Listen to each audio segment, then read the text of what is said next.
দুনিয়ার এই ক্ষণস্থায়ী জীবন মূলত পরকালের এক বিশাল পরীক্ষা ক্ষেত্র।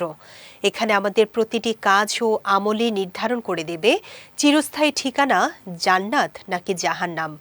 মহান রবের সন্তুষ্টি এবং রাসূল সাল্লাল্লাহু আলাইহি ওয়াসাল্লামের আদর্শ অনুসরণের মাধ্যমে কেবল সম্ভব পরকালের ভয়াবহ আযাব থেকে মুক্তি এবং জান্নাতের সফলতা লাভ করা।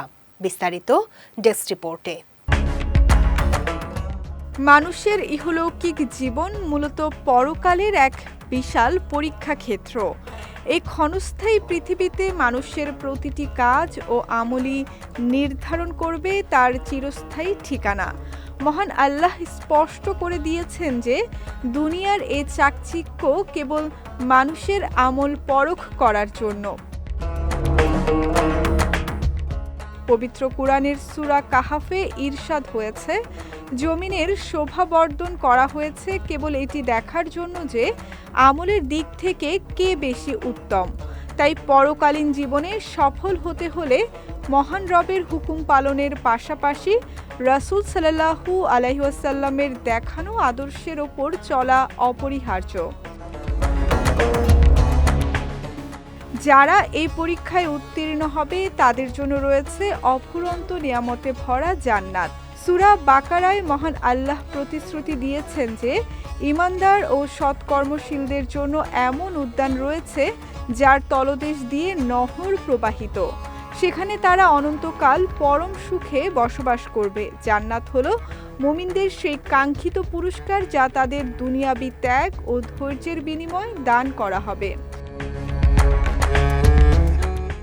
অন্যদিকে যারা সত্যকে অস্বীকার করে এবং কুফরির পথে চলে তাদের জন্য অপেক্ষা করছে জাহান্নামের অবর্ণনীয় আযাব। জাহান্নামীদের জন্য প্রস্তুত রাখা হয়েছে আগুনের পোশাক, আর তাদের মাথার উপর ঢেলে দেওয়া হবে ফুটন্ত পানি। সূরা ইব্রাহিমে বর্ণিত হয়েছে, তাদের পোশাক হবে আল কাতরার এবং আগুন তাদের চেহারাগুলোকে ঢেকে ফেলবে। এমনকি তাদের বিছানা ও মাথার উপরের আচ্ছাদনও হবে আগুনের। এই যন্ত্রণাদায়ক শাস্তি থেকে বাঁচার কোনো উপায় সেদিন থাকবে না। পাপাচারের পরিণাম কতটা ভয়াবহ হতে পারে তা ফুটে উঠেছে রাসূল সাল্লাল্লাহু আলাইহি ওয়াসাল্লামের হাদিসে। তিনি জাহিলিয়াত যুগের 4টি মন্দ স্বভাব, বংশগৌরব, অন্যের বংশের নিন্দা, নক্ষত্রের উসিলায় বৃষ্টি চাওয়া এবং মৃত ব্যক্তির জন্য বিলাপ করা থেকে বেঁচে থাকার তাগিদ দিয়েছেন।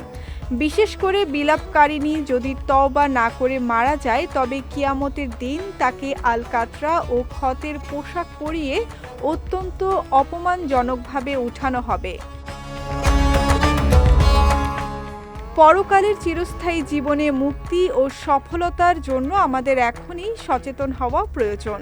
দুনিয়ার মোহ ত্যাগ করে কুরআন ও সুন্নাহর বিধান অনুযায়ী জীবন গড়া এবং প্রতিটি কাজে আল্লাহর সন্তুষ্টি অর্জন করাই হোক আমাদের একমাত্র লক্ষ্য।